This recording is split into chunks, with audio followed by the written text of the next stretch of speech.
What's it like to be born as an American bullfrog on a farm? Well, forget those dreamy visions of lily pads and gentle ripples. Instead, you make your grand entrance in a pristine industrial farm facility where the air smells more like a subtle blend of chemicals and productivity than fresh water. Gone are the sweet sounds of nature. Here, it's just the soothing hum of machines and the occasional splash of water. But who needs the wild when you've got all the comforts of a perfectly engineered habitat? Let's talk about your housing. You've got a cozy spot in this bustling industrial pond. Okay, maybe not cozy, more like cramped, but there's water and space to swim, sort of. The water's not exactly pristine, but hey, it's wet, and that's what counts. The humidity? Perfect for growing a tadpole like you. Sure, the pond's crowded with other tadpoles, but that's just how it is. No personal space? Doesn't matter. You've got your corner, and everything's perfect. And food? Oh, it's plentiful. A delightful mix of algae, fish meal, and plant-based nutrients rains down from above every time. You don't even need to ask for it. It's not exactly gourmet dining, but it keeps you growing. You and your fellow tadpoles eagerly nibble away, blissfully unaware that this carefully curated diet is designed for maximum efficiency, ensuring you reach your next stage as fast as possible. The humans are around, of course, hovering in the background with their strange equipment and machines, but they're harmless. They bring food, sometimes in buckets, sometimes in trays, and you can't help but be grateful. They seem to be looking after you, right? They drop food in the water and you eat. It's a simple, straightforward exchange. No need to question why they're so intent on making sure you're fed. The water? It's perfectly fine. Not clear, not refreshing, but fine. The humidity? Just right for a growing tadpole. You're thriving. What else is there to think about?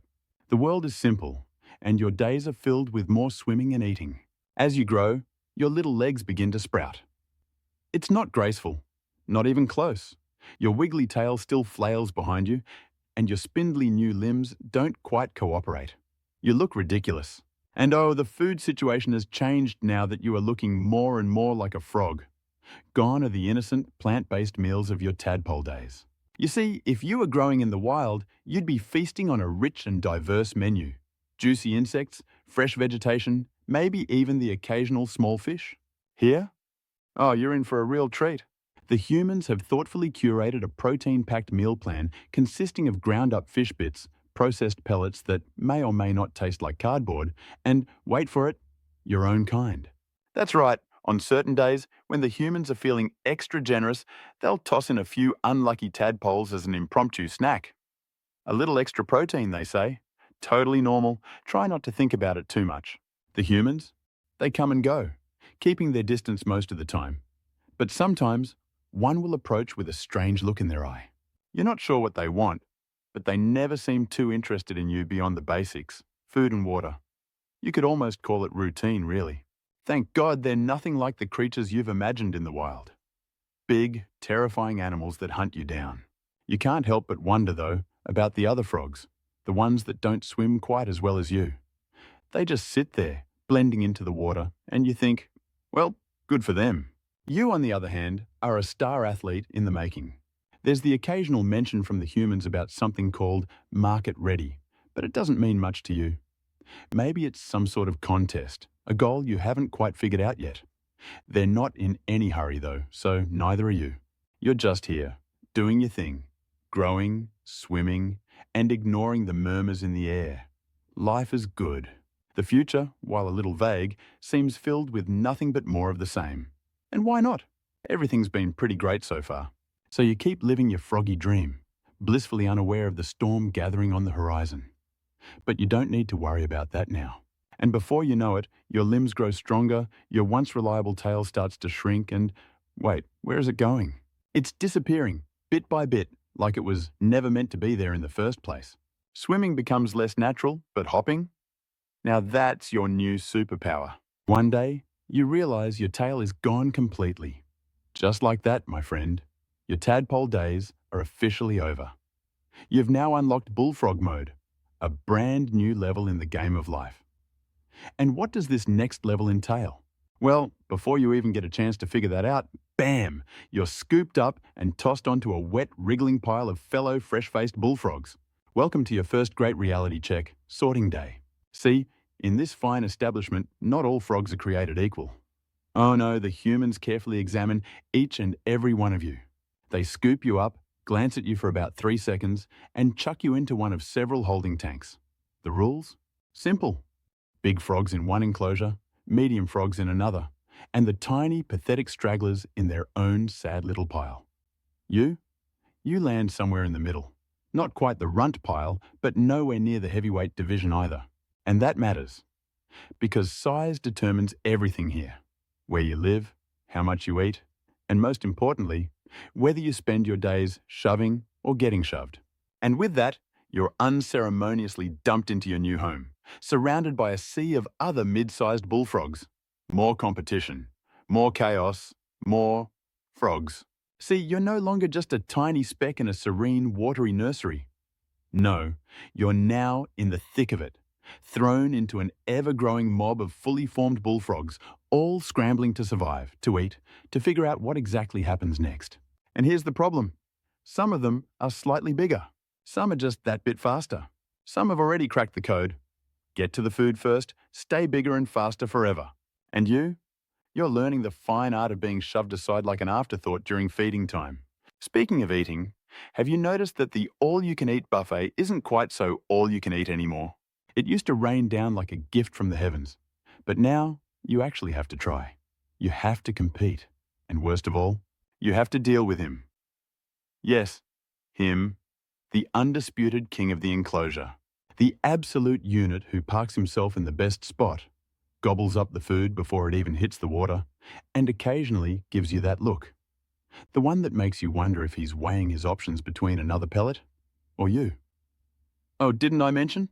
Yeah, cannibalism is totally a thing. Turns out, when the food supply runs low, frogs don't just get hungry, they get opportunistic. That means if you're a little too small, a little too slow, or just in the wrong place at the wrong time, you might end up as an appetizer. It's nothing personal, just nature being its usual heartwarming self. So now, in addition to avoiding the humans, you're also dodging your own kind. Ah, the joys of growing up. And then, there are the disappearances. See, you may not be the sharpest amphibian in the enclosure, but even you have noticed something strange. Every so often, a few of your fellow frogs just vanish. No goodbye, no farewell croak, just gone. 1 minute they're here, shoving you aside for food, and the next, the humans wade in with their giant fleshy hands, scoop up a few unlucky souls, hold them up like they're inspecting fine jewelry, mutter something about good size or market ready, and then, poof, gone. Just like that. Now, does this concern you? Of course not. Why would it? If anything, it's great news. That big bully who hogged the best spot? Gone. Fewer mouths to compete with? Fantastic. Maybe, just maybe, those missing frogs got promoted. Maybe this is what market ready means. Maybe they've been whisked away to a better, wetter place with unlimited food and luxurious algae-lined pools. Yes, that's definitely what's happening. No need to dwell on it. Keep hopping. Keep eating. Keep growing. And oh, are you growing? Your legs are stronger. Your hops are higher. Your croak? Oh, your croak is developing. It started as a pathetic squeak, but now it's got some bass, some depth. You sound impressive. You sound powerful. And that's when you notice it. The humans are watching you, measuring you, weighing you. The word plump is thrown around with a little too much enthusiasm. But hey, no need to panic. You're just really good at being a frog, and surely, that's a good thing. But then, one fateful day, it happens. You're minding your own business, being the best frog you can be, when suddenly, the hand. Before you can react, you're scooped up and hoisted into the air. Your powerful legs kick, your newly developed bass croak is deployed at full volume, but it's no use. The humans are inspecting you, turning you this way and that, giving you the same appraising look they gave all the others before they mysteriously got promoted. You try to stay positive. Maybe this is it. Maybe this is the promotion you've been waiting for. Perhaps you're off to that legendary paradise, the one with the infinite buffet, zero competition, and luxurious algae-lined pools. Then you see it, a sack filled with other frogs just like you. And they do not look like they're on their way to a 5-star amphibian resort. Oh no. You're dropped in among them, your damp skin pressing against equally damp, equally confused neighbours. The sack tightens, the world goes dark, and suddenly, you're moving. The ride is bumpy, your fellow frogs are panicking, and the air is thick with the scent of fear and regret. When the sack finally opens, light floods in, revealing a new, unfamiliar place. There are more humans here, some selecting frogs with the precision of a fine dining connoisseur. Others, sharpening knives. And that's when it hits you. Market ready doesn't mean a better, wetter paradise. It means dinner. You don't get much time to contemplate your fate because the humans work quickly. One by one, the frogs ahead of you are plucked from the sack, their squirming forms briefly silhouetted against the harsh light before whack! Oh no. You watch as one of your fellow frogs gets his first and last experience of high-speed head trauma.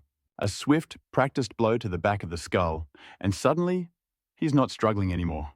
His body twitches reflexively, but that's just leftover energy. He's gone, promoted to the afterlife. You're next. Whack! The world spins. Your limbs go limp. You feel distant. A knife glints in the light. Then the real magic happens. You, my dear frog, are now on the disassembly line. A quick flick of the knife, a little peeling here and there, and before you know it, your prized, meaty legs are separated, cleaned, and beautifully prepped for someone's dinner plate. So, just like that, you're officially downgraded from frog to ingredient. The once mighty hopper, the king of leaps, reduced to something that will soon be served deep-fried or drowned in garlic butter. You've lived a good life, overcoming one hurdle after another. You just didn't realize the final boss was a chef with a recipe in mind. But you know what? At least you'll taste good. Probably. Suddenly, a blinding light floods your world, calling out to you like a cosmic invitation.